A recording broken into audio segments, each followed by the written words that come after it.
Ready to go? Damn, Pat, we're live. Oh shit. Okay, we are LIVE. Living in the COVID. That's right, baby. No Pyro Podcast episode number 99 for the 2000. Hope everybody's out there doing somewhat okay. Doing better than okay. But hopefully we're going to be able to give you guys a couple of few minutes and this escape from the world as we know it. My name is Total Mac, aka TVD Mac, aka Sick Flair, in the building. Join with me today. We're just tag teaming, no New Day style, no 3-man tag. It's just two of us. I'm in the building with my man No Chill Drew, aka EGB, aka the Applebee's Don, aka this. Oh, yeah. You got the real thing today. Oh, yeah. We got the real thing. Yeah. And now my glasses are all fucked up. I'm going to say, are they foggy now? I had to put it right next to my glasses. They're all wet. Oh, my God. Jeez Louise. What made you get a can today? Because normally the sound effects have been the can. Well, you know what? I was out, and I'm like, if I can get a can and I don't, they're going to fucking kill me. And if 2020 doesn't get me, my podcast host will. So I got a can. There it is. Drew's live with the can. Ladies and gentlemen, we are here for episode number 99. That's right. We are one episode away from cracking the big 100. Now, we should have been there last year? But we should have been there 4 months ago. But hey, it is what it is. And we're here. A lot to go over as far as topics and shows. Not a lot on the TV screen left to be desired. I haven't been watching a lot. I'm not going to lie to you. I didn't watch TakeOver. I'm not going to watch the greatest wrestling match in wrestling history. This is not going to be that. It's just been a non-wrestling watching period in my house. Well, I mean, it's times where a lot of people might be busy, a lot of shit happening. Watching wrestling in front of no audience. It's kind of hard, Very hard. If it was an audience, then I would give it a look. But it's just rough. And I don't know how long this is going to be the norm, but oh, man. Well, you know what? Good news is it should not be the norm very much longer, especially for, WWE and AEW who are filming in Florida. They're saying that Florida should be allowing at least a third of spectators into the arenas by next month. Okay, because I was going to say, SummerSlam, kind of worried. It's not going to be full to capacity. They're definitely going to have only like a third of the audience. But I mean, New Japan, I'll just spoil some dirt right now. New Japan already gave a date of when they're going to have their first audience show. Maybe they should have SummerSlam in Japan. Maybe. Well, you know where they should have it? New Zealand. Yeah. Hear the news in New Zealand? No. COVID free. Oh, yeah. You know what? I did hear that. You're right. Yeah. Take it to New Zealand. They got a big pocket out there, don't they? The fans. I mean, they're already saying that they're going to be any wrestling that they're going to be having in New Zealand, their local shows, bring it on. Full on capacity. Now, I don't know how they feel about exports coming there and possibly bringing it. That's tricky because obviously you're COVID free. The way to stay COVID free is not by bringing people from other countries in. Okay. That's what I was worried about. But it should be fun. Regardless, if it's in Florida and SummerSlam is a third audience field, guess what? They're still going to find some way to break the record for attendance. Oh my God. Well, you know what? Their current attendance record at the Performance Center is 0. So if they have a third of the attendance there, they've broken it. They've shattered. Oh, shit. You're right. A new SummerSlam record. They've shattered that attendance record like Swervy shattered the quote-unquote glass ceiling today. That's right, because Swervy Lee is not with us in the building. Apparently, the roof caved in. It wasn't on fire, but it just caved in where Swervy's at. So, I don't know if I should go and just check on him, make sure he's not like deep beneath rubble. Yeah, make sure that this isn't something where we have to send people. Right. I'll go over there and I'll just take pictures. Like, is that a hand? Oh shit!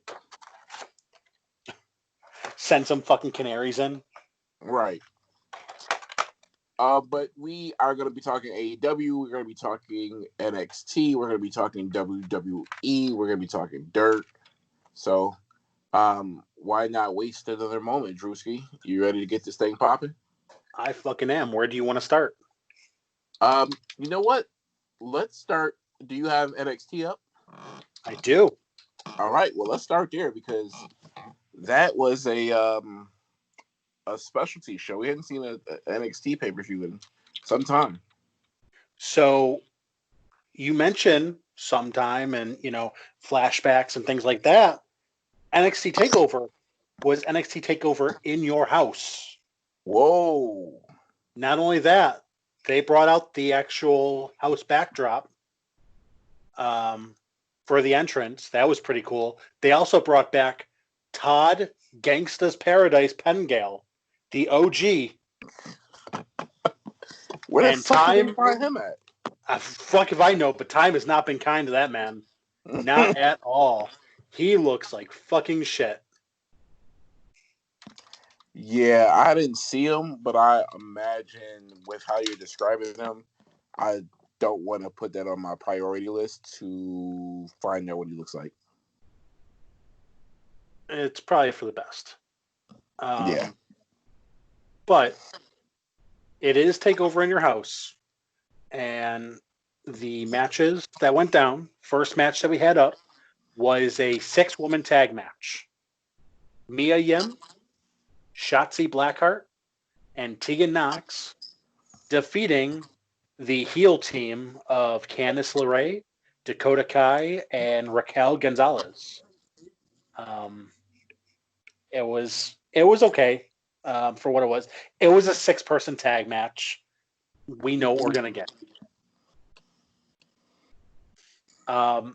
Finn Balor in the next match taking on Damian Priest. Finn Balor, man, this is a guy who was Universal Champion. Now he's second in line or second match on the In Your House pay-per-view. Boy, have the mighty have fallen. Yeah. But he did get the win over Damian Priest. Next match, which was the longest match on the card, North American Championship, Keith Lee defending the title against Johnny Gargano. Did you happen to see Keith Lee's ring attire? I did not. Keith Lee making a statement. All black on the back of the ring attire, the Black Lives Matters movement. So, he's making a statement. And, with Vince McMahon leading the company, hopefully this doesn't stunt his push because of, Vince. Oh, it certainly will. Probably will. Oh, Vince. Oh, man. I notice every other outlet. I've seen Big Lots. I've seen Tyson Chicken. I've seen Ford. I've seen Sprint. You name it. I've seen every company come out and say, we are trying to eradicate racism. Some type of statement. No statement better than Ben & Jerry's, but some statement. And the only company that hasn't said anything really that really means anything is the WWE. Now, let me just say, for one thing, I will say that some of these companies are definitely just woke washing. Oh, of course.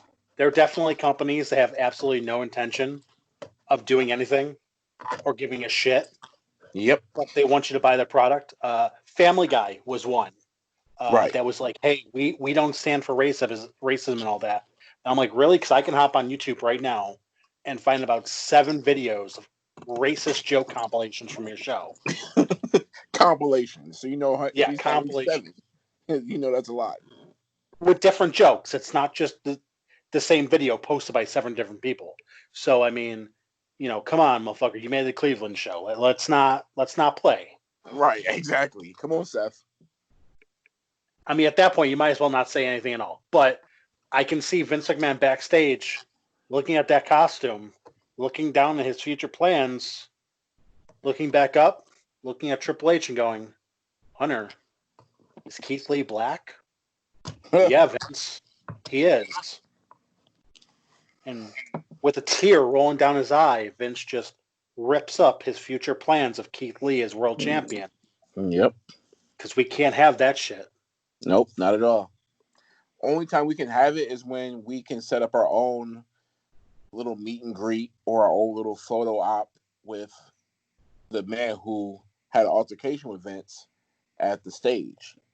And that was, oh God, what is his name? Oh, Starts with a T. Shit. Titus. Yeah, Titus Worldwide. He's the brand ambassador for race relations in the WWE. Which, whatever. But if he was like really in that position, then he should know, WWE, I'm not gonna help you put out a statement that is either tone deaf on one that you don't mean, or B, I'm going to try to help in my Twitter, in my IG, or my Facebook, in my YouTube, or whatever. I'm going to try to shift that narrative to my page and say I'm speaking on behalf of the WWE because this is who I am. But none of that took place. I think Stephanie said something, but let's face it, anything Stephanie has to say on it, it's not her words. contrived. Somebody wrote it. Right. Look, here's the thing. All for, speaking out. But if you're going to say something that somebody else wrote that you don't believe in, you might as well just not say anything at all. Yep. Because at that point, it's just empty nonsense. WWE is not going to be changing any of what they've done in the past. They have no intention to. No, not at all. And I know some of the superstars that are there know that, and know that, like, damn, if I speak out in this line of business, am I really helping the cause versus more so am I hurting myself as far as financially? And I think the thing that sucks the most about that is guys are kind of on a double-edged sword, because the guys who work there, they know that if they speak out, their career's over. With Career the killing. company. Yep. But the guys who don't work there, who speak out, they just look like they have sour grapes. Well, I think JR, I don't know if JR's not there anymore. Damn. AEW wins again. He had a tweet about finding the killers of one woman who got murdered, and he even put a tweet out about it. But I already know there was a meeting, probably in Vince's bunker, where it's probably designed the same way Trump's is, and he's probably hosting a meeting there, saying, "All right, here's the talking points, here's the cliff notes, here's what we're going to say, here's what we're not going to say." And where the paper he hands out that says, "Here's what we're going to say," it's blank. That's right, because we're not saying shit. And that's just Vince. It really is. It's can this make us money? Right. And here's the thing. I'm going to say a good 80% of the companies who posted, something on social media, that was their meeting too. Can this make us money? But It's not a good look, man. It's not a good look when you just don't say shit at all. Like, you just pretend it's not happening. I know you live in your bubble, Vince, but at the same time, eventually you got to come out of it and be like, oh, we should probably fucking say something about that. Like, Yeah, I don't but know. I don't. I'm sorry. No, go ahead. I was gonna say, I don't know if we should dwell too much on negativity there. I'm sure that this episode is going to give us a lot to talk about with that. So, No, yeah, we can definitely move on. I mean, the next match, it just goes to show that nothing's going to be changing because Adam Cole facing off against Velveteen Dream for the AEW, or I'm sorry, the NXT Championship. And I know who dropped. I know what happened. Last chance backlot brawl. If Dream loses, he can no longer challenge for the NXT Championship. Adam Cole wins. Now, here's my question. I want to ask this as a serious question. If the shit that happened with Velveteen Dream and his text messages, if that doesn't happen, does Velveteen Dream win here? Run that question back to me one more time. If everything that's been going on with Velveteen Dream and those text messages with the underage girl, if that doesn't happen, does Velveteen Dream win here?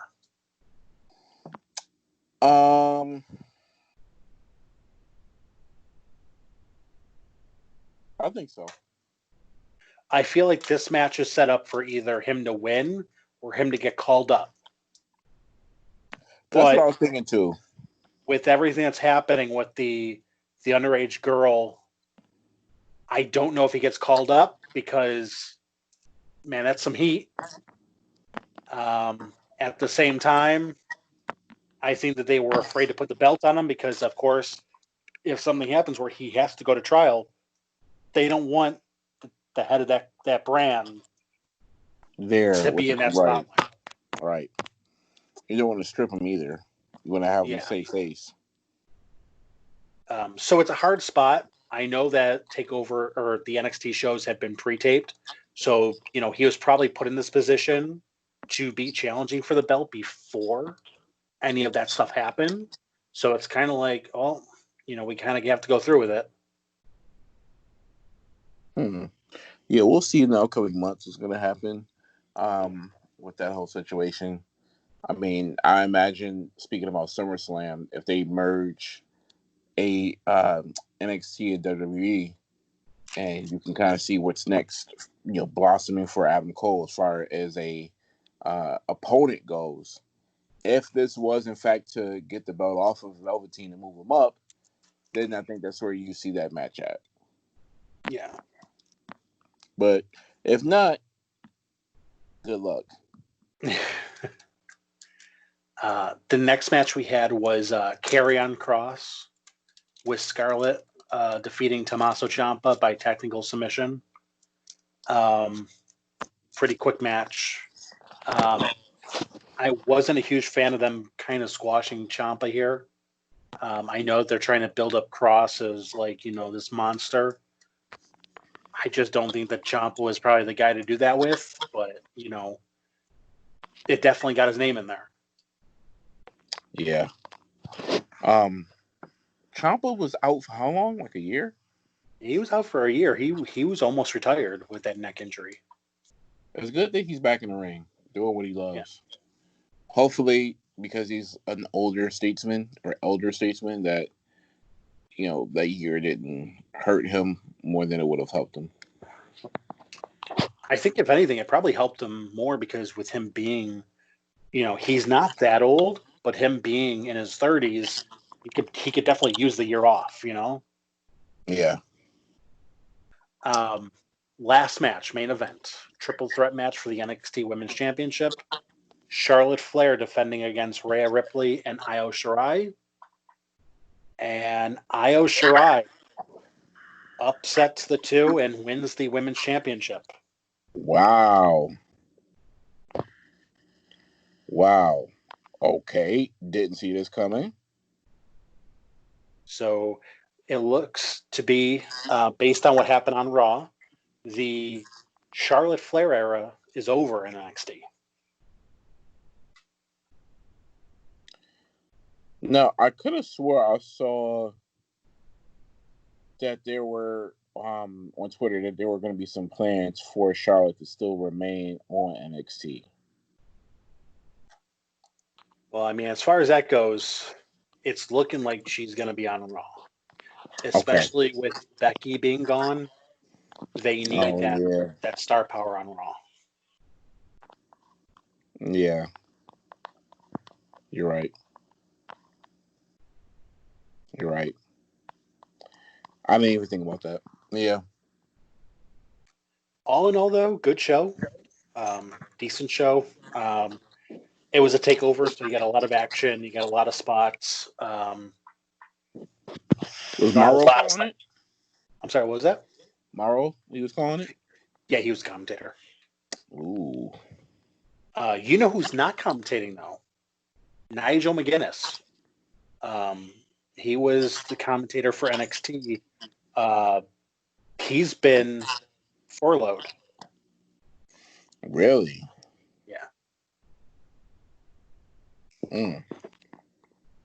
Okay.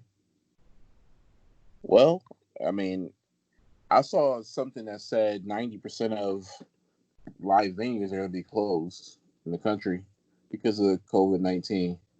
This blowback from this disease or virus is going to be crazy. We're going to see a lot of things shift. A lot of, I couldn't believe that happens. So as far as him not, having a job, or at least him being furloughed in the I can't believe this didn't happen or that happened realm, not major, but I think that's telling that you're going to start to see more people end up in that situation like him.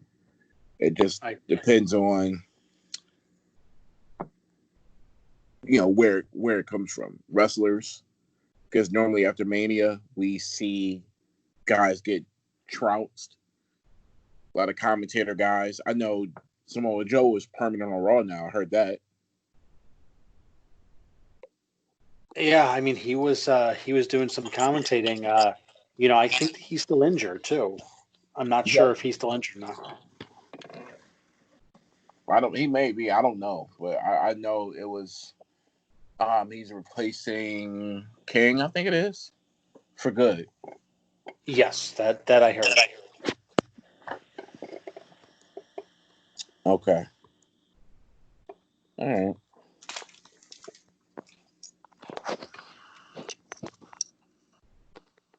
Did you want to go on to AEW then?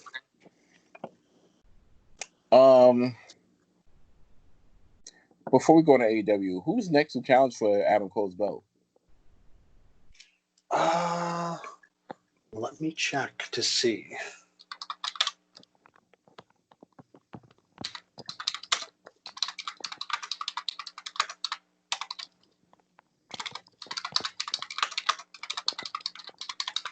Because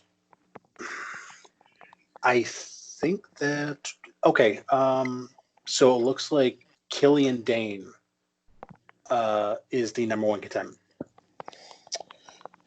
Okay. Or no, I apologize. Wow, that's an old one. I apologize. I'm just looking through these right now.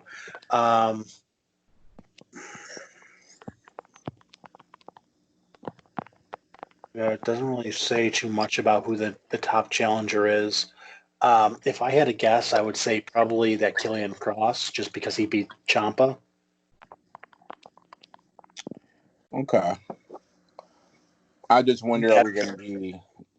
Because I don't think we've ever had like a multi-man match, or recently for the NXT Championship. It's always been a one-on-one match. They've always kept it classic. But with guys like Keith Lee, Killian Dane, Velveteen Dream, and Adam Cole, that could set up a perfect, four-way match for the belt. And that'll help Adam Cole like really boost himself up if he wins, or it'll help one of the other three guys out. Well, the only reason I wouldn't say Keith Lee is because he's already North American champion. Oh, right. Yeah, you're right. Yeah, I don't think that they want to give him too many belts. Although if he wasn't, I would say he would probably be next in line. Okay.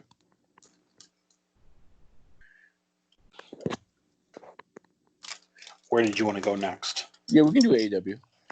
Okay. So AEW started out with Tag Team Championship on the line. Hangman Page and Kenny Omega defending against Kip Sabian and Jimmy Havoc.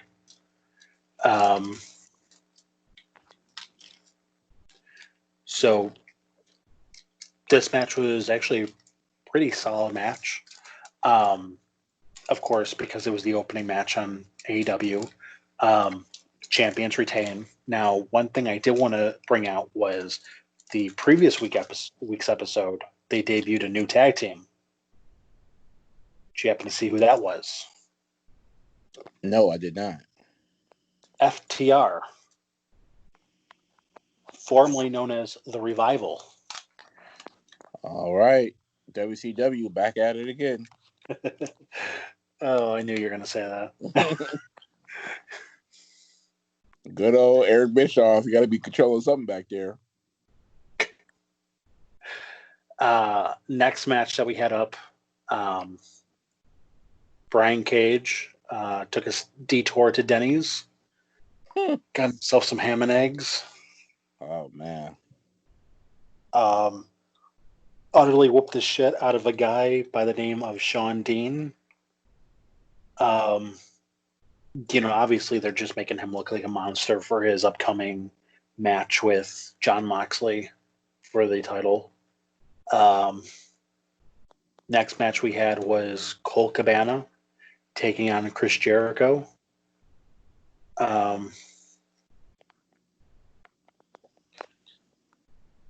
During this match, Chris Jericho ended up defeating Colt Cabana. After the match, Chris Jericho demanded the wrestlers in attendance address him with respect. He recalled, his showdown with Mike Tyson the week prior. We didn't get to talk about that, but he called out Mike Tyson. Mike Tyson answered with a bunch of drunk entourage, and they got into it. Orange Cassidy answered his call. So I'm not sure if that's going to lead to a feud coming up with Orange Cassidy and Jericho. It remains to be seen. But for the time being, I don't know what they're going to be doing with Jericho and Tyson. Man, I'm glad Swerve's not here. I'm really glad. He would be tearing this into a new ass. As soon as I saw it, I'm just like, Swerve's going to fucking light this one on fire. Jericho and Tyson. They were literally arguing about something that happened 10 years ago on Monday Night Raw. I mean, I blame this one on the fans. No fans in the crowd allows for weak bullshit to come out.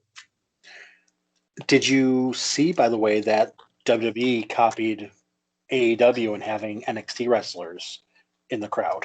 I did see that, and I thought that was cheapish, Bush League. It was awkward as fuck, and I guess a few of them were complaining because they were standing in the same spot for 7.5 hours. Holy shit. No water, no food, nothing. They just had to stand in the exact same spot for 7 hours because of all the tapes, the retakes, everything like that. I hope they got paid extra. It's WWE, and they probably did not. Oh my God. Horrible. Next match that we got, though, Big Swole taking on Nyla Rose, who won at Twitter the other day. One of her tweets just had me laughing pretty hard. I guess they have a thing, like a trending thing, where somebody posts their now picture right next to their senior portrait picture. Mm-hmm. And Nyla Rose says, I was thinking about doing this, but one thing's for sure, I definitely won most changed. That's a fact. So Nyla Rose defeated Big Swole. Pour one out for your dead homie because, I don't know how many matches Swell's lost in a row, but she's catching up to her husband.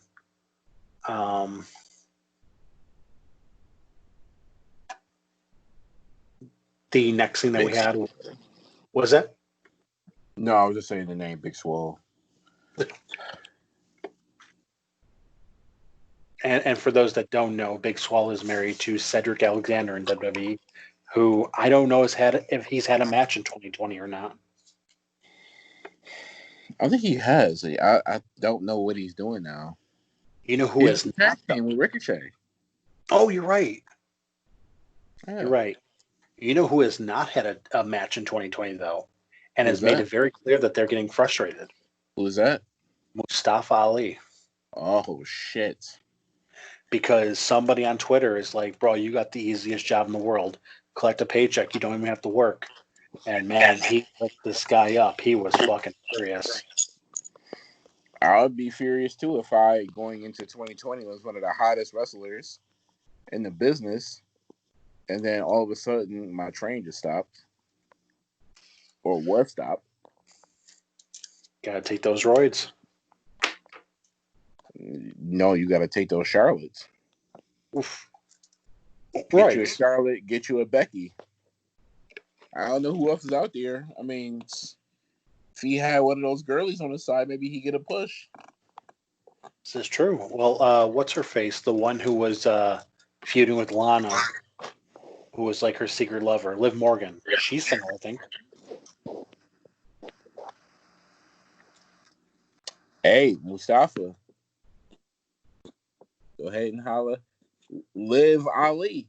That's a dope name. I'm just saying. Putting it out there. Drop the Morgan, add the Ali. Then, when she add the Ali, you can add gold. That's all I'm saying. So the next thing that we had was Tony Schiavone had an interview with FTR, who talked about wanting to fight the Young Bucks since, for the past few years they've been jawing on YouTube. They've been talking shit. They've been doing the fuck the revival hashtag and all that stuff, and they're not looking to have a 5-star match or whatever. They're looking to punch him in the face. They were interrupted by the Butcher and the Blade. They had to have a pull apart, bring out all the jobbers, do a pull apart. So they're going to be having a match next week.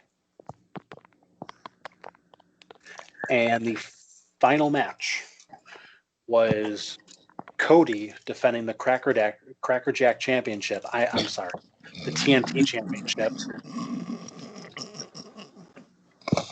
I don't know what's funny, the flub or the fact that you're calling it the Cracker Jack Championship. You know what? I mean, my joke is as bootleg as that title belt. Let's face it. Listen, I just want us to go back in time when we were clowning the shit out of the 24/7 championship and just say how bad it looked. We need to go ahead and once Swervey comes back, we need to go ahead and just reserve 5 to 7 minutes and just talk as much shit. Because I remember we did before, but let's do it again. We need to talk as much shit about this TNT championship belt because who boy titties. So, have you ever seen Botchamania? Yes. So Botchamania's Facebook page, they had a press conference right before, I think, All Out last year, which is right when they introduced the 24/7 belt, where the Elite was shitting all over this belt. And I believe it was one of the Young Bucks said, "Believe me, you'll never see a belt as hideous as that on our TV shows." Oh my God. The company burying your own belts. So, I mean, they said that they're hoping to get like a finished belt, that this is just a prototype, but well, didn't they say like we're not done yet? Yeah, well, they came up with an excuse saying that because of the pandemic, there's no gold platers open to actually like plate the belt. But goddamn, I mean, just fucking you could have done anything else. Yeah. He could have just came out with like a rodeo belt buckle. That would have been better. So he's defending the belt in the main event against Jungle Boy. or as Jim Ross calls him, Jungle Boy Jack Perry. Oh my God.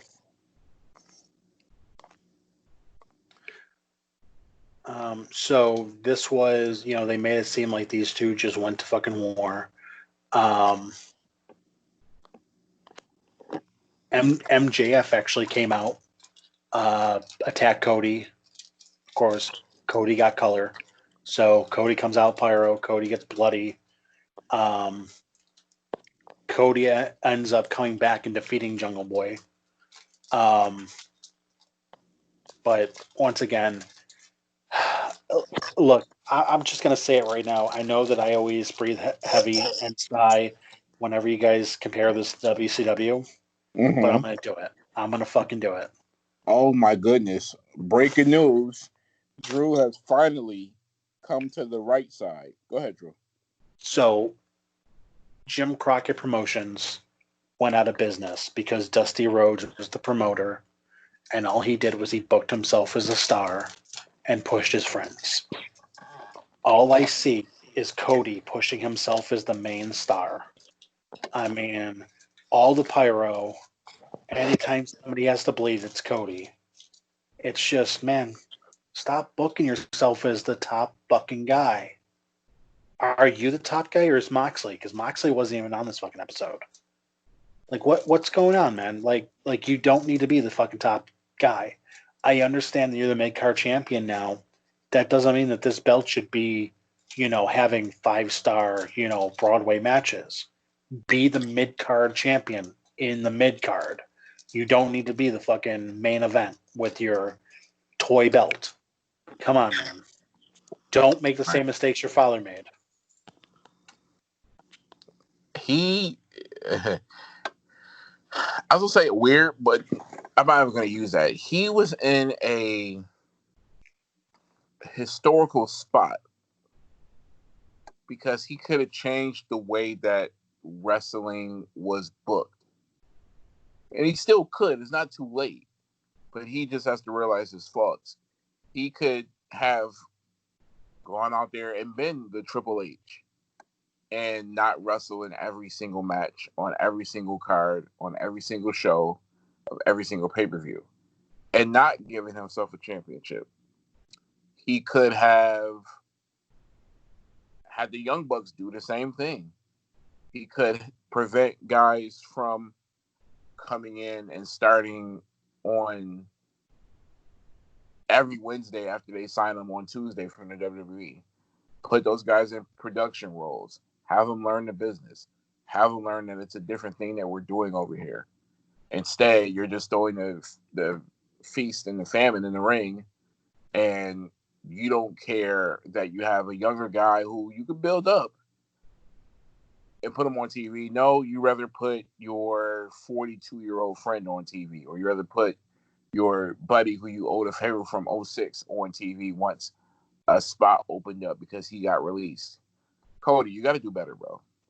There has to be some type of transparency here where, yes, we all love to be reminded of who people are, and familiarity is great, but it's time to start getting new superstars. That's why NXT is so good, because people don't talk about the turnover, but what they talk about is, okay, they make this guy a star, this guy a star, this guy a star. Like, they love them. They're so over in the company. I don't even know who the most over person is in AEW, but I bet you if we ask Cody, he'd say it's me. I 100% agree. I believe that he would definitely think that he's the most over guy in the company. So I don't know who it is, right? To be honest, there's no clear-cut number one. And that's not a bad thing, but it's me asking the question, well, who are you? Right. Because the top 5 guys are former WWE guys. Jericho, Moxley, Cody,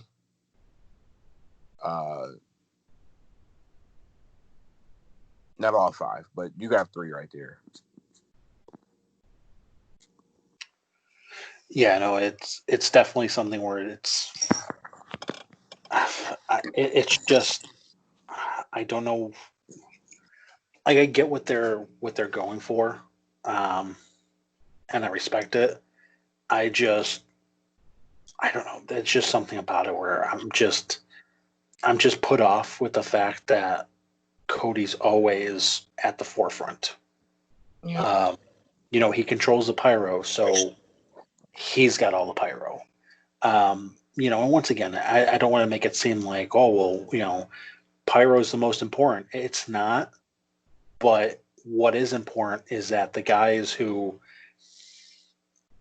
show up, they're represented. It's not just, one guy. It's all the guys get equal treatment on the show. You know what I'm saying? Yeah.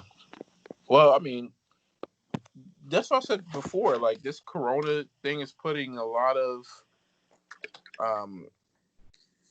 wrestling stories, or at least promotions, in a good spot, depending on who you're talking to, because they could use this opportunity as filler to see who they have, what they have, and not push guys. Because no one really cares that Hangman Page is getting a push. He's Hangman Page. We don't need him to get a huge push. So you could use guys like, Orange Cassidy. He's one of the over guys.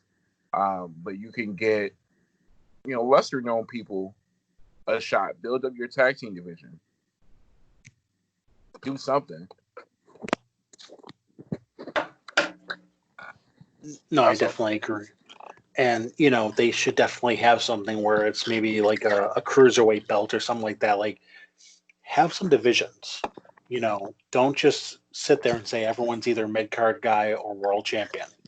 If you're going to have multiple people have multiple titles, I understand that you only have 2 hours, so maybe wait on that. But the mid-card belt should not be main eventing. That's not the point of the belt. The point of the belt is to give something for the mid-card guys to go to make them the next star. It's not for Cody to sit there and go, look, guys, I have a belt. Or is it? It's not supposed to be. It's not supposed to be, but it definitely is becoming that. Yeah. But that's all for this. I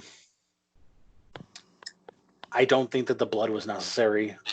I think that Lance Archer would have definitely benefited more from the TNT Championship than Cody, but I'm not going to digress on it. Did you want to move on to WWE, to Backlash, or to Dirt? Let's get the Dirt first, and then we can close it out with Backlash. All right. Folks, this is going to be a short show. Swervy last minute had to pull out like a dude who realized he was screwing a chick with a venereal disease. Ooh. With no hat on. I haven't been watching much. I don't think Swervy's been watching a lot. Drew, I don't know if you've been watching a lot, but I missed the go home shows, but like I caught AEW, that's why we covered it. But we do have some dirt. I have some dirt from last week, some dirt from this week. Are you able to turn it down just a little bit? Because I'm getting a bad echo. Yep. Sorry. You should be. This guy. Do you want me to start, or you want to start? I don't have any dirt, so this is all you. But I will say, damn son, where'd you find this? All right. Well, let's start out with the one that's probably going to get us talking the most, brother. And yes, let's talk. AEW has banned both Hulk Hogan and ex-wife Linda for life. For life. Hulk Hogan banned for obvious reasons. He's Hulk Hogan. Fuck Hulk Hogan. Linda, though. Yep. Linda, girl. You crazy. Linda was using her fucking Twitter to go wild as fuck. Doesn't surprise me. It really doesn't. They are perfect for each other. Do you want to talk about what she said?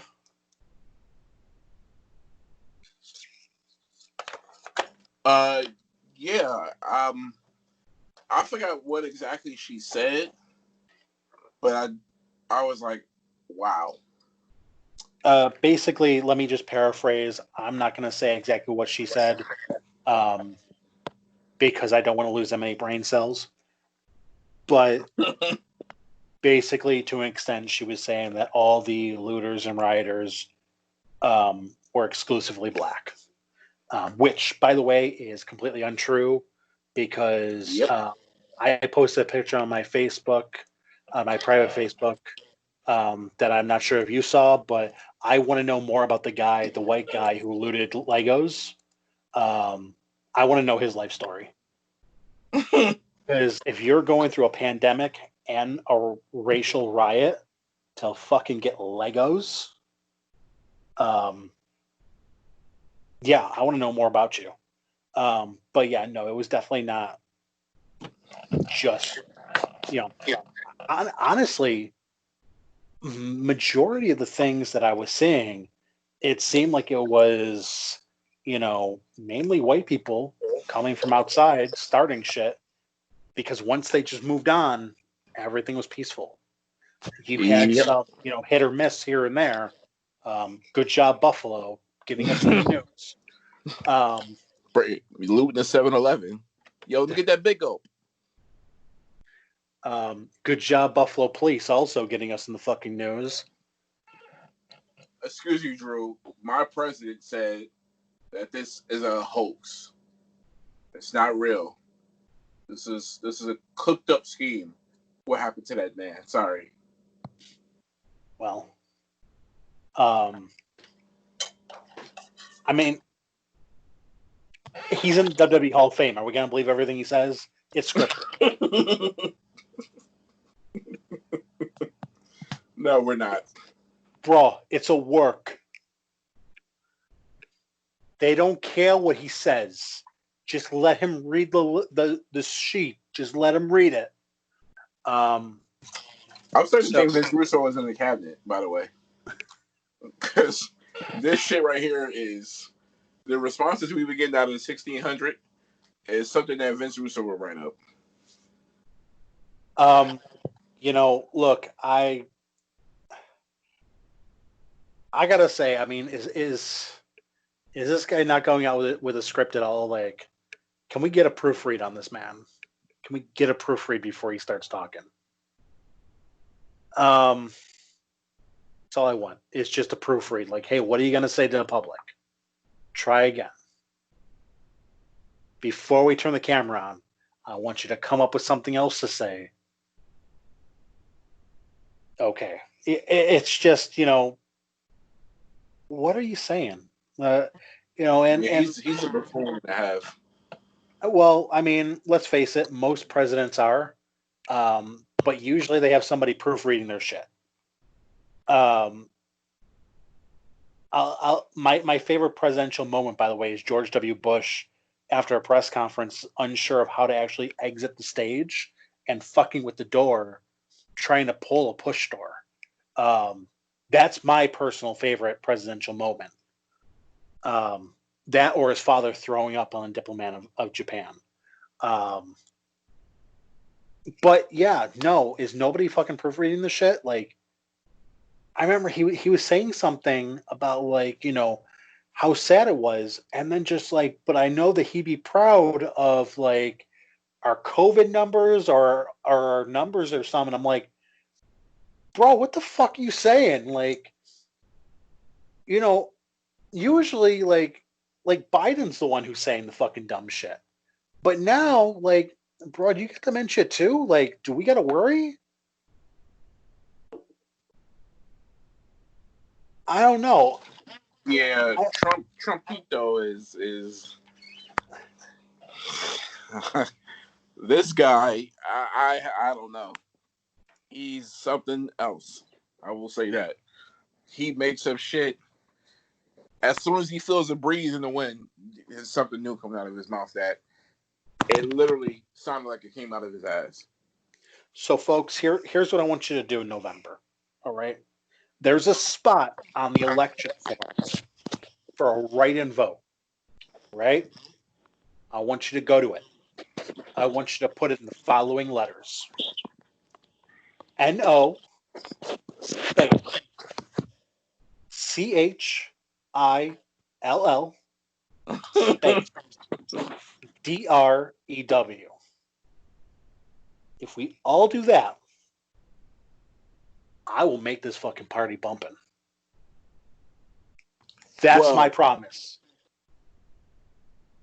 See, I want to believe you, Drew, but the music.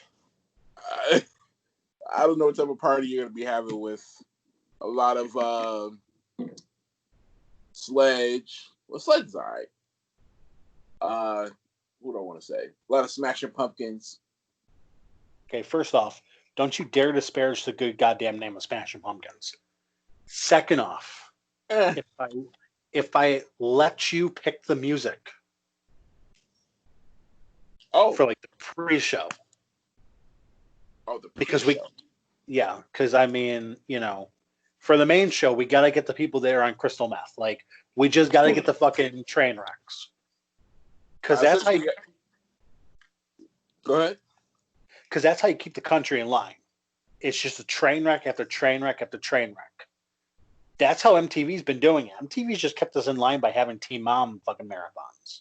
Yeah, you're just right. Like, you know, that show hasn't been on in like a week, and we're having riots in the streets. So, if I think I'm hearing you correctly, and I think I am, what you're telling me is there's only going to be one song that I'm able to play at the pre-show, and it's Listen, hear me out. It's only one song, and we all know what song it is. It is the Linda McMahon theme, aka SummerSlam 2003 song. No,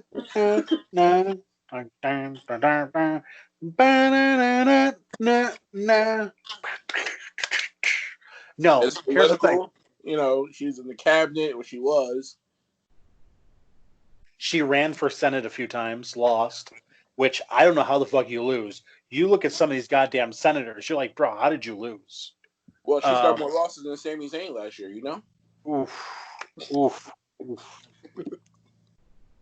I'll tell you what. I'll let you have the pre-show for as long as you want. We won't do WWE rules. You can go as long as you want. As long as I can get Creed on the show, who cares? All right, I'm going to try to ask the people, can I take them higher? Like my man Scott Stapp. Have you ever seen Scott Stapp on like acid? Like this guy got fucked up like bad a few years ago. No, he was like living in a car threatening to kill Obama. Like, it's like, bro, what's wrong with you? You okay? I remember that. Like, yeah, I do remember that. I'll tell you what, man. You know, Obama's trying to get us. I'm gonna have to kill him. I'm like, you're living in a car. You're not gonna be doing anything. You spent all day human clay with me. So. Is he Canadian? What's that? Is he Canadian? No, he's from Florida. Go fucking figure. Florida guy. That explains it. Yeah. So moving on past Linda Hogan, Rob Gronkowski granted his WWE release. I guess he had heat with a lot of people backstage. Like who? They didn't name names, but they did name that a lot of people that were higher up. They were not fans of his. They thought that he was basically just a walking joke. He didn't take it seriously. And, you know, WWE was giving him a lot of special treatment. Whereas, you know, a lot of wrestlers, they've really had to earn it. and he just showed up and won a belt, like, out of nowhere.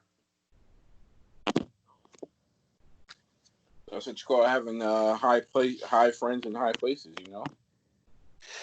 That is true. You know, I don't know how high Mojo Rawley is in the pecking order, but Taking pictures at Mania with Gronk and Triple H and stuff, and that's pretty high.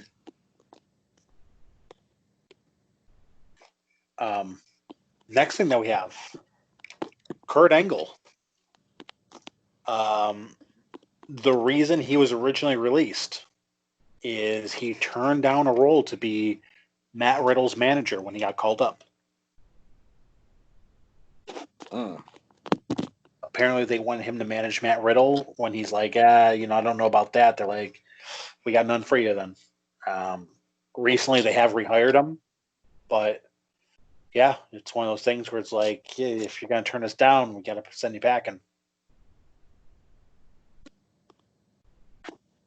Well, Kurt's probably tired of putting guys over. Well, here's the thing. He's not putting him over as much. He's just managing him. So, I mean, he doesn't have to wrestle or anything. He's just out there basically just giving him a rub. Pause. Oh, God. Well, he, I won't say put over, but aligned himself next to the next guy. Like, he put over Cena, help with Brock, Shelton and Charlie Haas. Now another wrestler guy. Pretty sure he just wants to do his own thing. Yeah.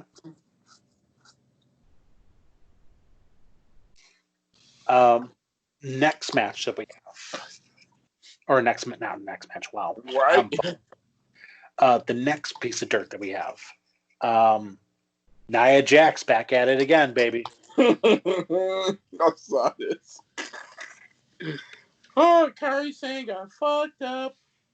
Injures another wrestler so bad that they actually ban a move. Oh, Nia. The Buckle Bomb is now officially banned in WWE. Nia, this is Bay talking to you now. I got 4 words for you, Nia. Cut that shit out. She's making you look bad. You think? It's like you go to bat for her, and then it's like, no, yeah, I got this.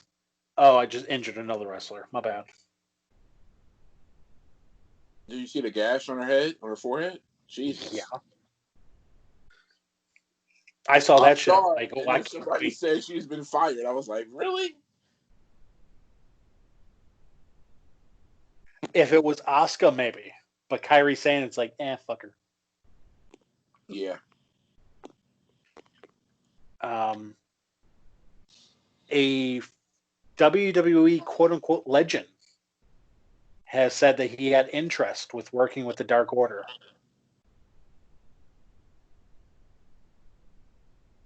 Psycho Sid. Wow. Okay. I want to work with the Dark Order, but only when it's not softball season. I could buy that, though.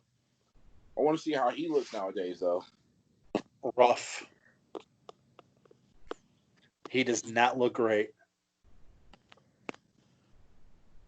Don't forget, he missed like a lot of time with that broken leg at the end of WCW. Yeah.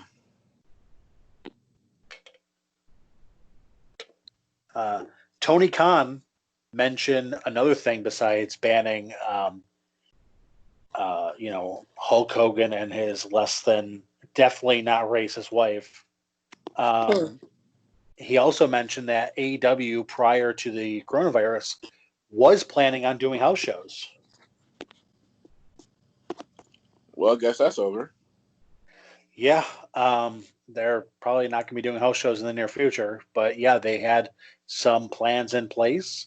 They also had in place that, I don't know if I mentioned this on the last episode. I did, that Fyter Fest was going to be their first UK pay-per-view. Now it's going to be relegated to a 2-week TNT special. Okay. This is like the third time they've had to adjust their schedules or shows. Well, I mean, with the whole COVID, they're trying to stay like linear while at the same time dealing with, we don't know when we're going to be able to have fans back. Yeah. Yeah, that makes sense. I also have another potential buyer for XFL. Really? Is it Vince McMahon again? It's not. But it is one of the biggest companies in the world. Who is that? Disney. What? Disney is looking to buy it to put it on Fox. Okay. That's definitely some financial backing. I think that they would definitely like to add some sports to their portfolio.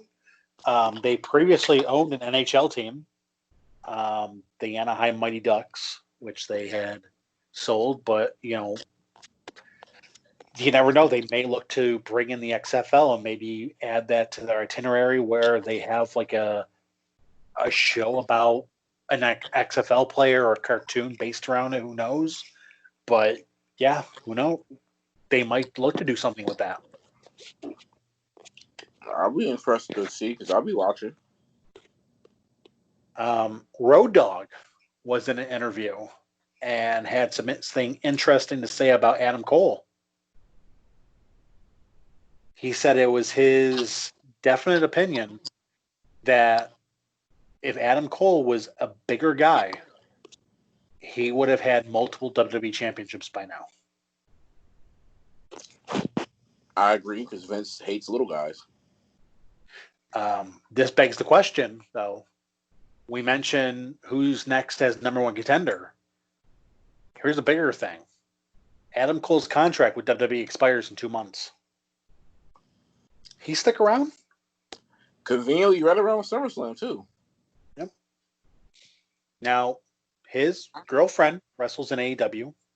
He's been at a lot of their company parties. He was in their party right after Double or Nothing in Florida. He's definitely met with Tony Khan at these parties. Who's to say that they're not having off-the-record conversations?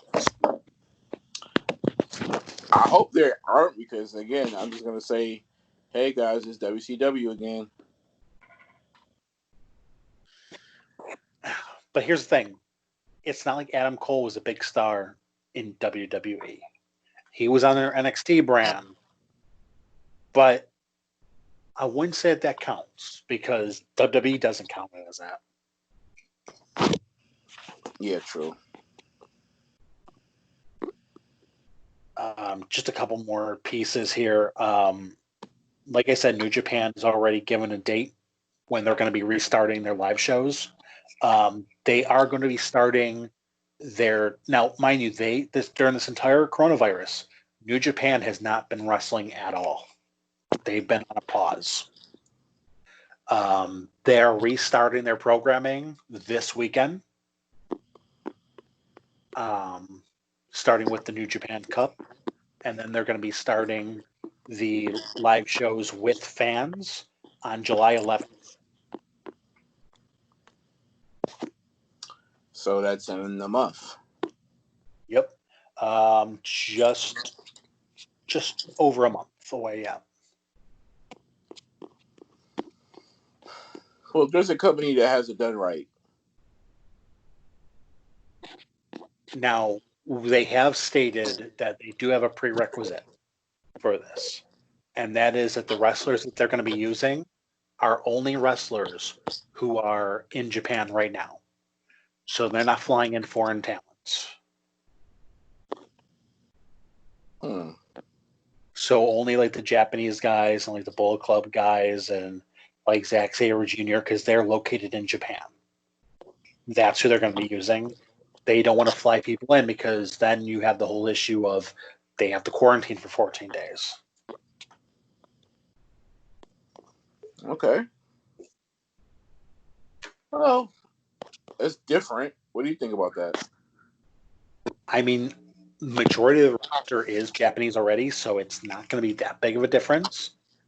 Yeah, you're going to be missing some guys on the card, but I don't think it's going to hinder too much because all your top guys are Japanese anyways. I mean, your world champions, Japanese, the top like 3 or 4 contenders are Japanese, so you're not really missing that upper echelon. Right. True. MLW signed a new TV deal. Really? With DAZN. That's big because they don't have a wrestling outlet on their programming at all. I don't believe they don't. And now, the one thing that I at least know them for the best is Pat McAfee podcast. The Pat McAfee show is on DAZN. Yeah.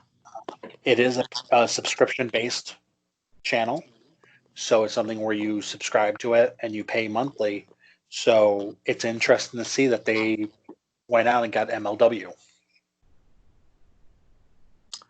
Yeah, they MLW's been scoring a lot of wins lately. Yeah, so, good for them.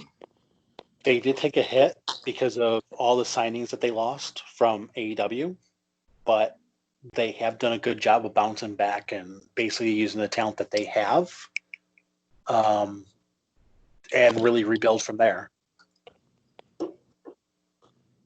And the last thing, this isn't like huge news, but on SmackDown last week, there was a segment with Mandy Rose and Otis by the pool, where Mandy Rose had this like daydream where she was daydreaming of Otis and was woken up by a cannonball. Well, WWE needed a pool to use. Their first option was Zack Ryder's pool. Now, Zack Ryder was on the list of wrestlers recently released. How do you think that they asked Zack Ryder if they could use his pool? How would you think that they would ask? Hey, if you wouldn't feel obliged, we just want to use this time to get Otis and Mandy over. Can you let us use your pool? Let me just say that right there is better than the way that they decided to do it. Oh, Jesus. They didn't call Zack Ryder. You see, his girlfriend works at NXT. They went to her and said, hey, can you ask Zack if we can use his pool? Oh, the pussy route. Oh, okay. Yep. Zack Ryder stated on his podcast that he was shaking, physically shaking with anger. You're going to fucking fire me and then have the balls to ask if you could use my fucking pool? Yeah. Are you serious? That's what you call LDE, Drew. You know what LDE is? I do not. Little dick energy. Ooh. That's something an LDE guy would do. Drives a Silverado, Wrangler jeans. A pickup truck with the huge ass tires, blowing black smoke. Yep, nice Confederate flag on the back window. We know who you are, guy. Making sure to ride your ass even though you're doing fucking 70. Right. That guy. I got you. I feel that. So. I don't feel his little dick, but I feel your statement. Well, pause, bro. That's all I got, though, for Dirt. All right. Well, yeah, Dirt wasn't too bad. So we got 7 matches for Backlash. You want me to run them through? And then we give our predictions? I like the sound of that a lot. Let's get it done. All right, so first match that we got, United States Championship on the line. Apollo Crews defending against Andrade.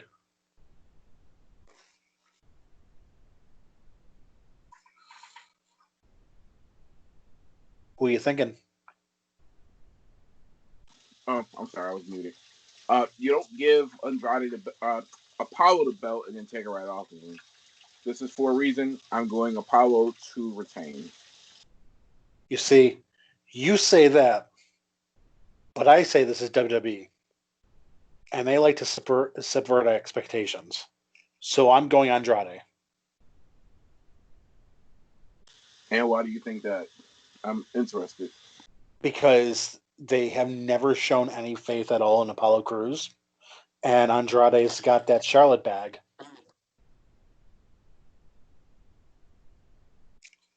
Well, yeah. But hey, Vince, if you want to make a statement without making a statement, you'd have Apollo Crews retain, if you know what I mean. Well, they have an opportunity later on in the show to do that. Very true. I agree. The next match that they have is triple threat match for the women's tag team belts. The new champs, Bayley and Sasha,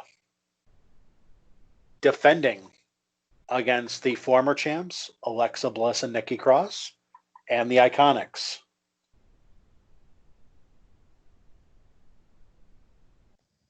Serious question. How long has Bayley been the women's champion on SmackDown? It's got to be at least, it's got to be, if it's not over a year, we're pushing a year. She has retained that championship for God knows how long.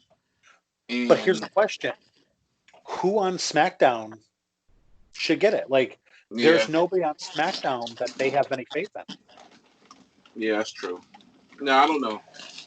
I mean, it damn sure isn't Sasha.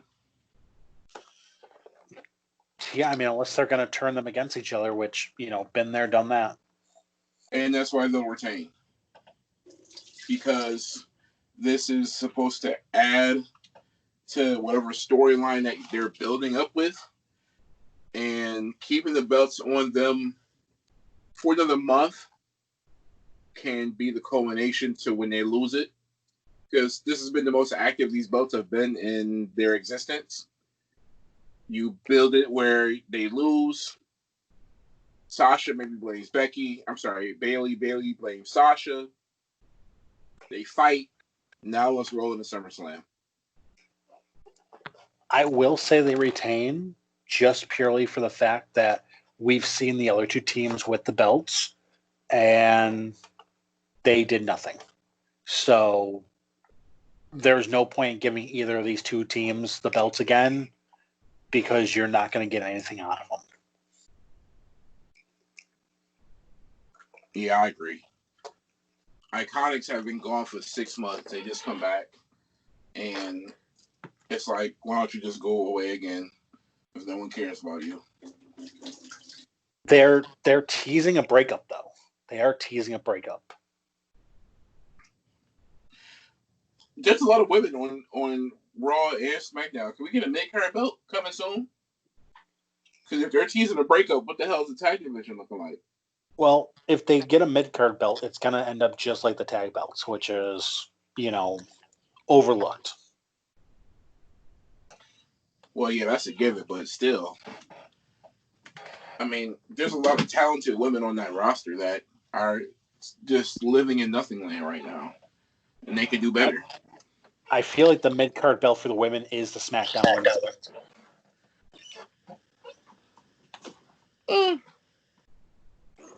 I can see why you say that, but I don't know. The next match that we have is Jeff Hardy versus Sheamus. Have you seen what they're doing with Jeff Hardy? I did see where they arrested him for driving drunk. I did see that a couple weeks ago. So they are definitely using his drug-riddled past for storyline purposes, where they forced him to take drug tests to prove that he can wrestle. They've had him arrested for being under the influence. What do you feel about that? Wow, the WWE using a man's disability or his disease to their credit, couldn't think of another wrestler that had a disease that the WWE has used in their credit before. Doesn't surprise me. This is sad. This is low. But you know who's lower than the WWE? Jeff Hardy. Jeff, you came back for this? For them to make fun and put your trials and tribulations in a storyline, bro? Jeff, even though it's Corona and COVID-19, and you think no one's watching, people are watching, bro. This is sad for you. This is how you're going out. This is your last leg. Jeff, you're like 40-something years old, bro. You're better than this. You look at the stuff that AEW is doing with Matt Hardy, and they're actually making it entertaining. They're featuring him as, I don't want to say a top guy, but a featured guy. And they're actually making his broken Matt Hardy skits pretty entertaining. People who didn't even really dig it in WWE are finding it entertaining in AEW. And yet this is what Jeff Hardy has. They're basically using something that has haunted Jeff Hardy for the better part of 15 years. And they're using it to get a couple more eyes on their product. I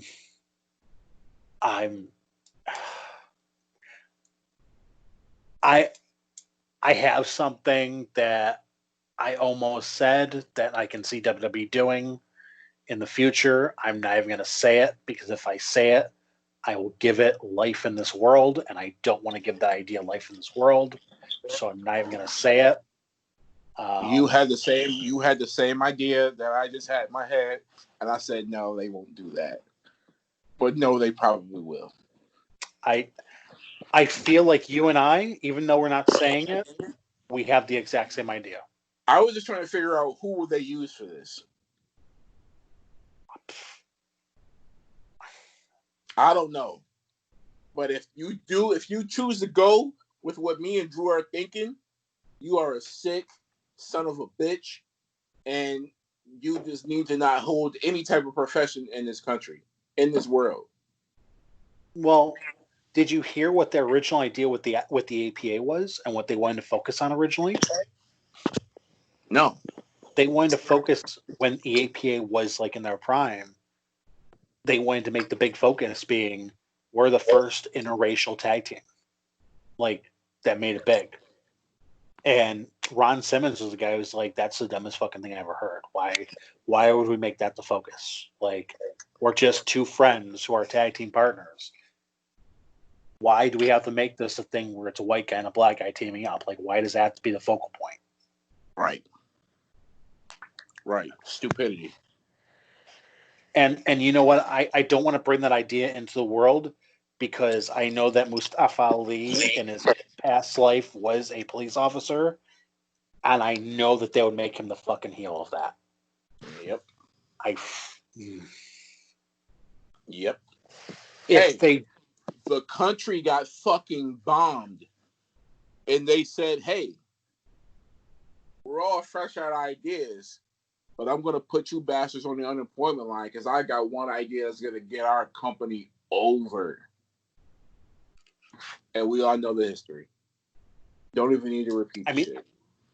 This is the fucking same company that during the Gulf War had Sergeant Slaughter pretend to be a Saddam Hussein sympathizer. During the Gulf War.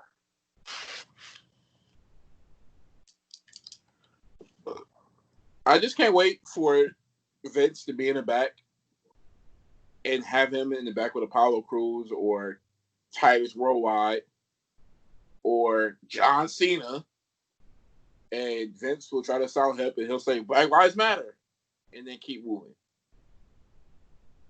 Hey, Bobby Lashley, I have an idea for you if you're interested. So you and Mustafa Ali are in a feud, and I'm just gonna fucking leave it there. You know what? Let's move on. Who do you think's winning this fucking match? If they do that, by the way, the podcast's over. We're done with it. We're done with WWE. This is an AEW podcast. Drew, I'm not gonna lie to you. I said to myself, it might be time to make that switch permanently to just AEW. It might be. If they do that, man, it's over. I'm canceling my subscription. I'm like, yo, listen, I'm No Chill Drew for a reason. I want all that smoke. I don't want that smoke. Seriously. I mean, it's been one reason why I haven't been watching them in particular. I'll give AEW a chance because Shotty came out and said the right things. But Vince, we know who's in your left pocket. We know he's your butt buddy, your bosom buddy. You can't, I mean, Sheamus, please win this match. That's all I can say. It'll probably be Jeff Hardy, and they'll continue on with this gimmick of just, making a gimmick out of his fucking struggles. But moving on, we have Jeff Hardy. You do better, bro. That's all I got to say to him. Do better. He needs to get out of that deal. Unless they're paying him fuck money. If they're paying him fuck money, good for you. But I doubt it because they just laid off like 80 people. So, right. Oh, by the way, did you see it? They hired back what's his face, Drake Maverick, for less money. I did not see that. Yeah, what a bottom bitch. I'm sorry, but if they fire you and then they hire you back weeks later and less money, and they make a big deal about it, where they're like signing you on NXT, like, oh, you're a big deal signing, getting less money than you're making a month ago, like, bro, I'm sorry, your dignity's gone. I don't fucking care. Well, he should have got signed on WWE original programming, and then at the end of the contract signing, somebody should have came out behind, like, I don't know, the stage or wherever they were at, and say, "You just got swerved," because literally, less money, your tail is in between your legs, you lose your dignity, and you're coming back. Your wife is probably screwing some guy in the back so you can get your job back. That's how it feels. Awful. Asuka defending the women's title against Nia Jax. I'm going Nia Jax. And I'm not saying that because she's my girl, but she keeps hitting these bras in the mouth, and she still has a job. Maybe Carrie Sane could be the new Becky Lynch. I smell what is cooking. But I feel like as long as she doesn't actually murder her in the ring, like legit, Asuka will be winning. It's just she is probably, since Becky had to leave, the more entertaining woman on the roster right now.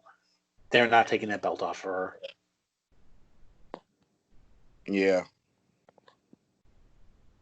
I mean, Asuka probably will win, but I just don't understand the affliction of the Nia Jax love affair that the WWE has for her. Especially if she's hitting these women, injuring them over and over and over, and she's still not only on the card, but she's competing for a championship.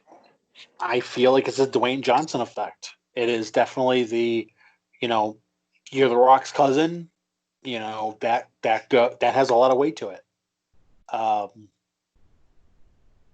think it weighs more for her than others. But I think it's going to come a time where if she injures the wrong person, like let's say she injures Charlotte, I think that there's going to be a line drawn. But I mean, if you're injuring somebody like Kairi Sane, it sucks for Kairi, but at the same time, who do we favor more, Kairi Sane or The Rock? Right.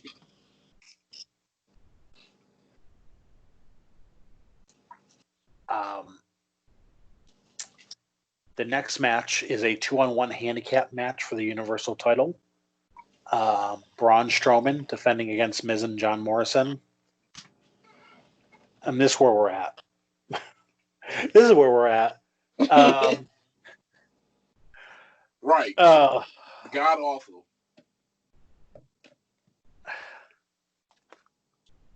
I mean, The Miz was hot 2 years ago. He was scorching hot. He's not a babyface. He should not be a babyface.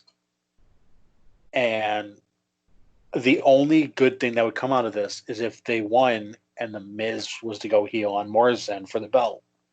That is a perfect world. But as you can see outside, we don't live in a perfect world.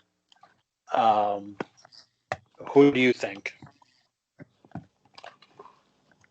I'm sorry, bro. I didn't hear you. I was watching another Drew Brees apology video. Man, I gave this fucking great speech, and you're just like, nope. I'm gonna watch this quarterback give a pre-rehearsed fucking speech that his wife wrote. Right. No, your idea sounds pretty damn good. But again, if I asked you 6 months ago, what do you think about Braun Strowman? Is he in the picture? You would go, what the fuck are you talking about? Well, now we're asking ourselves that same question. And yes, it would be nice if Miz turned heel and went against Morrison for the belt, which could be a dream match in somebody's eyes. But now you have to ask that question, which wasn't a valid one a few months ago, and that is, well, what do you do about Braun Strowman? Because now he's somebody who's a player in this game, in this championship picture.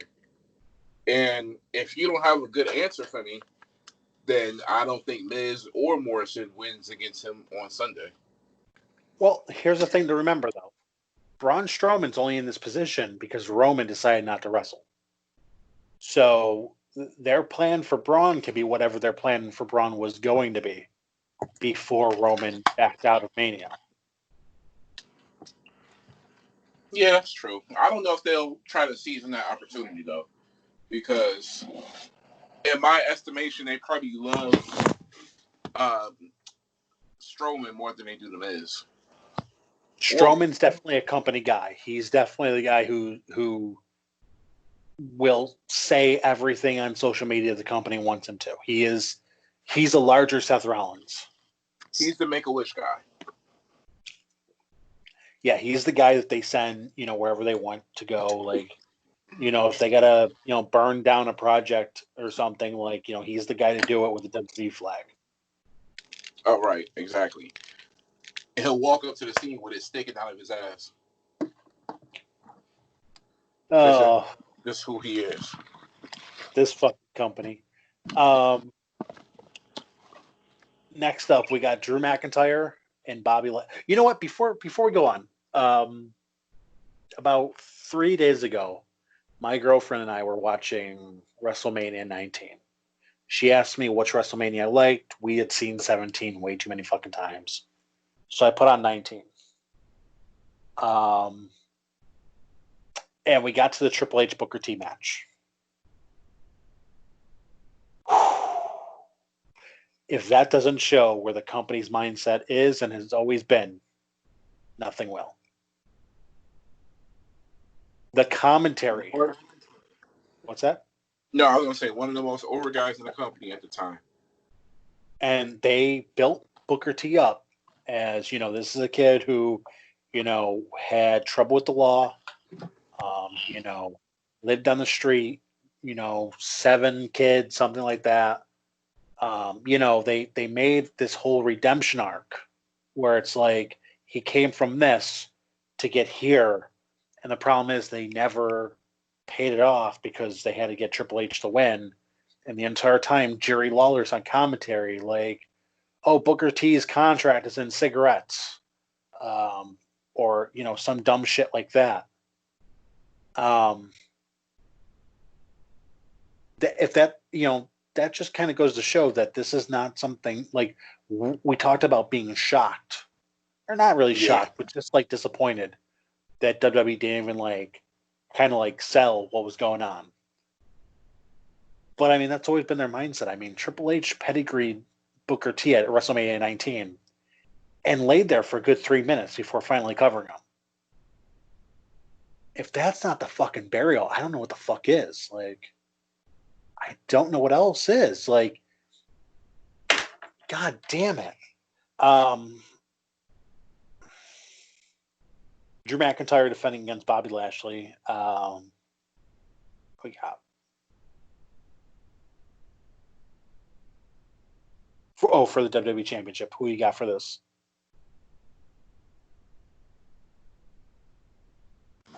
Oh, can you hear me? Yeah, I can hear you now. Okay, I was talking and my phone, I got water on it, and I'm like, I can't hear anything. Can they hear me? Okay. Let me just get my little point off real quick about Booker and Triple H. Fuck you, Jerry Lawler, number one. Secondly, they had a beautiful chance to write that arc and give him the Eddie Guerrero, Rey Mysterio, Jeff Hardy type of feel-good championship win. But we all know Triple H is like the guy, or was the guy, so good luck with that. This pay-per-view is just telling me a lot of guys are getting title shots that they shouldn't get. Or not shouldn't, but it's like, hey, we don't have anybody else. Can you fill in? It's like when all the people are at work and the people who normally work projects aren't there. And they ask you to do something. That's what this is. Bobby Lashley's not a number one contender for this title at all. He is just the guy filling in because there's nobody in the crowd. Yep. So, yeah, I'm going with McIntyre to retain. This might be a lengthy match, though. But he will retain. I don't see it being lengthy. I don't think Bobby Lashley has like a 20, 25-minute match in him. Well, I mean like 18. Okay. Well, speaking of guys who are going to be going for far too fucking long, main event, the greatest match of all time, apparently. Edge versus Randy Orton. First off, you don't call it the greatest match of all time. You let the match call it the greatest match of all time. This match, by the way, was recorded 2 days ago.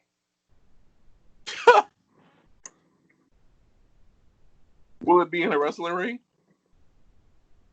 Let me check.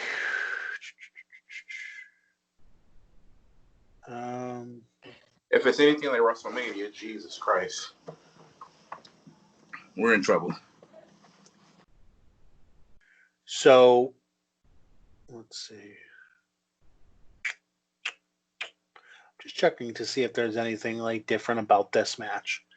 I'm not sure if it's different or if it's just they wanted to just pre-record this to make sure that they got any takes that they needed to. Yeah, it's not saying that there's anything different. It's going to be at Full Sail. So, yeah. It's just the greatest wrestling match ever. Even though I'm actually surprised. The thing that surprised me the most about this, if anything, is that they're using the W word. Right? The greatest wrestling match ever is literally on the poster. Right? By the way, Edge hates that fucking name. He hates that name. Edge is like, yo, this is not going to be the best wrestling match of all time. Like, what the fuck? Yeah, no, I don't think so. I'm going, this is not going to have a finish. This is not going to have a finish. Just like Mania. I don't know how it's going to quote unquote end. But well, Mania had a finish. Edge won. Well, a real finish. I would say Randy Orton wins this one, just so that they can get a third.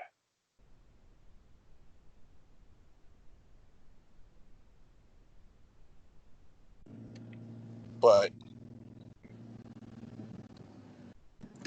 I Hello?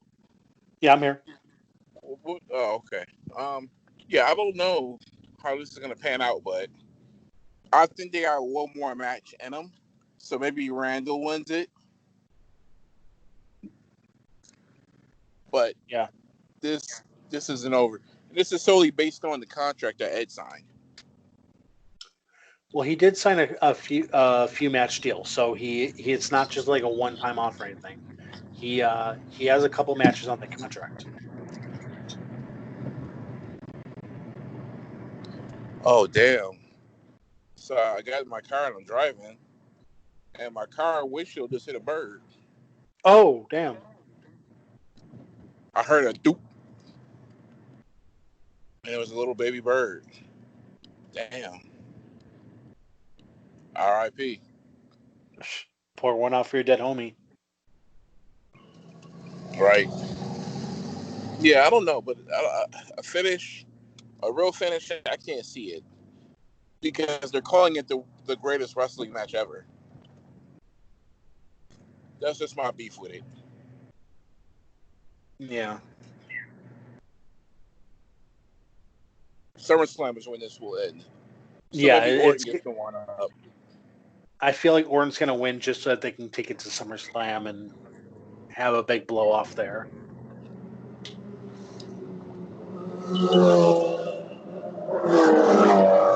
God damn, dude. The motorcycle guys are out. Did you have anything else to add to this episode? No, just fuck Hulk Hogan, fuck Linda Hogan, fuck Ric Flair, fuck Ultimate What did Flair do? Warrior. Go look it up, bro. We mentioned it several times on the pod. Ric Flair.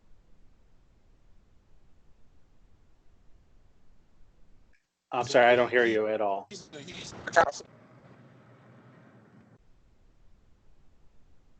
Mac, I'm now? losing you.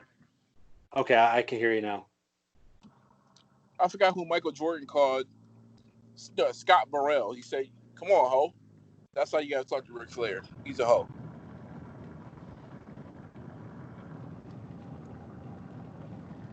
And who else? You said Ultimate Warrior? Yeah, he's another one. Fuck him too. But that's all I got. Just enjoy the pay-per-view. If you watch, enjoy AEW tomorrow. And we'll be back for our 100th episode, which is coming up soon. We're on SoundCloud, and we're on YouTube. Subscribe on YouTube. Hit us up on there. Leave a comment. Tell us what you like. Tell us what you don't like. That's where we are now. And tell your friends. Tell them to like, subscribe, listen. Tell them about the podcast. If you like podcasts that are not overly edited, not overly produced, and really just rough shot, full of jabrones, not really sure what the fuck they're doing, with a lot of fucking motorcycles in the background, this is your podcast. I'm sorry, that was the beginning of The Undertaker's entrance for his ABA stint that he's bringing back. So Jesus. that's all that was. But did you have anything else, Drew? I don't. Just stay safe out there. Are you at an airport right now? Like, what the fuck's going on? No, I'm not. All I gotta say is stay safe out there. Fuck all the people that Mac mentioned. Um, don't fall for the. And whoever love him. Yeah, well, that's not fair because a lot of people love Rick.